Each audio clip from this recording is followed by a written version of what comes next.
Kaip atliekam sraigtinių pamatų montavimą?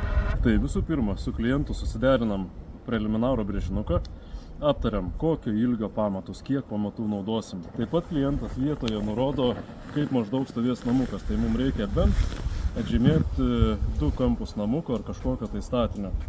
Vienas varžtas, antras varžtas. Sekantis žingsnis. Viską pasišalinam, kas trukdo montuoti sraigtiniam pamatam. Jeigu žiemos metas, nusikasam sniegą. Jeigu vasara, jeigu reikia, nusipjaunam žolę, prasilyginam nelygumus, jeigu tai reikalinga.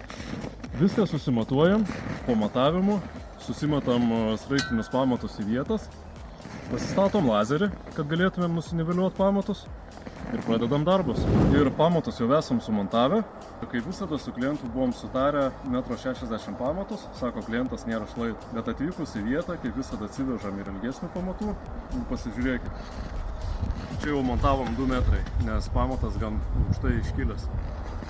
Šičia jau kaip ir klientas prašė 1,60 m, nes pamatas apie 15 cm nuo žemės.